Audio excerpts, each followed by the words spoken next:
আসসালামু আলাইকুম। অনেক পুরুষ ভাইরাই জানতে চেয়েছেন বিয়ের আগে কয়েকবার দু চারবার সহবাস করে ফেলেছি, যতবারই করেছি একটু দ্রুতই বীর্যপাত হয়ে গেছে, আমার পার্টনার খুশি হয়নি, এখন সামনে বিয়ে করব, আমি কি সরাসরি বিয়েতে যাব নাকি কোনো চিকিৎসা নেব, বিয়ে করলেও কি একই রকম দ্রুত বীর্যপাত হবে? এই বিষয়গুলো অনেকেই জানতে চেয়েছেন, পাশাপাশি অনেকে বলেছেন আমি কিন্তু হস্তমৈথুনও অতিরিক্ত করতাম।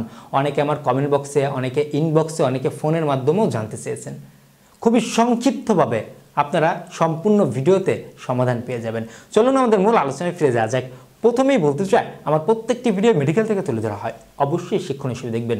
অপ্রিয় হলেও সত্য, আসমান ভেঙে পড়ার মতন কথা এটা যে বিয়ের আগে সহবাস, নাউজুবিল্লাহ, কিন্তু এখনের যুগে অনেকেই করছেন, হয়তো এটা প্রকাশ্যে আসে না। তো সে সকল ব্যক্তিদের একটু দ্রুত বীর্যপাত হচ্ছে। দ্রুত বীর্যপাতটা কেন হয় একটু আমাদের জানতে হবে। তার ক্যাটাগরির মধ্যে আপনি থাকলে আপনি সমাধানটা পেয়ে যাবেন। দ্রুত বীর্যপাত হওয়ার মেইন হলো দুইটি কারণ, একটা শারীরিক কারণ, একটা মানসিক কারণ। এটা হচ্ছে মেইন কারণ, এবং শুনলে অবাক হবেন, শরীরের কারণের থেকে ব্রেনটের বা আমাদের মানসিক কারণটা একটু বেশি, পার্সেন্টেজটা একটু বেশি। ধরে নেওয়া যায় 60-70% হচ্ছে ব্রেনের কারণ দ্রুত বীর্যপাত হওয়া, যার মধ্যে আমরা আবার একটু ভাগ করে থাকি। যেমন অতিরিক্ত মানসিক টেনশন, হতাশা বা বিষণ্ণতায় থাকলে, বা আপনি এমন জায়গায় সহবাস করছেন ওই অবস্থানটা আপনার জন্য না, ভিতরে কোনো না কোনো রকমের ব্যস্ততা আছে, আপনার মধ্যে মানসিকতা একদমই পারফেক্ট বা ঠিক নেই, এখন আপনার দুনিয়াবি বিভিন্ন চিন্তা আসতেছে সহবাসের সময়, সেই সময় দ্রুত বীর্যপাত হতে পারে। এটা অন্যতম একটি কারণ।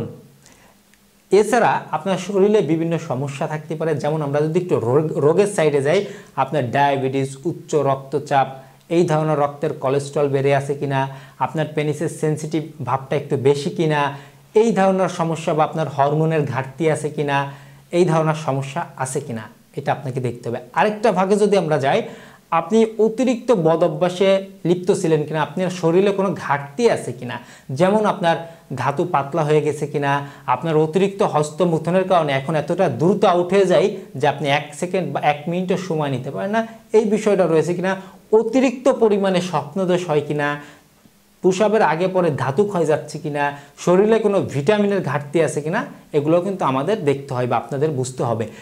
এইগুলোর পরবর্তী ভিত্তিতেই কিন্তু দ্রুত বীর্যপাত হয়।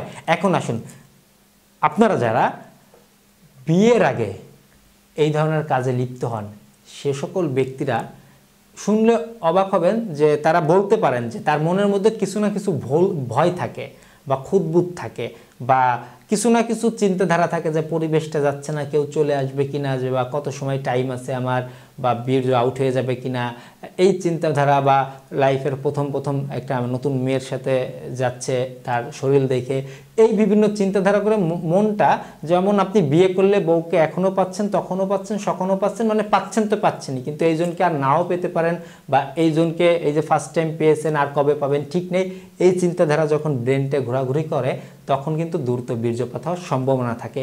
সে সকল ব্যক্তিদের বিয়ের পরে দ্রুত বীর্যপাত হয় না। তবে আমি আরও যে কথাগুলো বলে আসলাম দ্রুত বীর্যপাত নিয়ে, যদি সেই কারণগুলোই দ্রুত বীর্যপাত হয়, আপনার গার্লফ্রেন্ডের কাছেও হবে, আপনার বউর কাছেও হবে। আর যদি শুধু ব্রেনের হতাশা, বিষণ্ণতা, মানসিকতার উপরে যদি ভিত্তি করে আপনার দ্রুত বীর্যপাত হয়ে থাকে, তাহলে সেটা বউয়ের সাথে হবে না। আমি আশা করি বিষয়টা অল্পের মধ্যেই বুঝতে পেরেছেন। তো এই সকল পুরুষদের অবশ্যই বলতে চাই, যদি সুযোগ হয় বিয়ের আগে একজন চিকিৎসকের পরামর্শ নিতে, কিছু টুকিটাকি ঘাটতিজনিত ঔষধগুলো খেয়ে নিতে, যদি আপনার মধ্যে অনেক বদ অভ্যাস থাকে, অতিরিক্ত মাস্টারবেশন, ঘাটতিজনিত ঔষধ আছে, খেয়ে নিতে। আর যদি মনে হয় যে না আমার প্রয়োজন নেই, তাহলে আপনি বিয়ের পদক্ষেপ নিতে পারেন। আশা করি বিষয়টা অল্পের মধ্যেই বুঝতে পেরেছেন।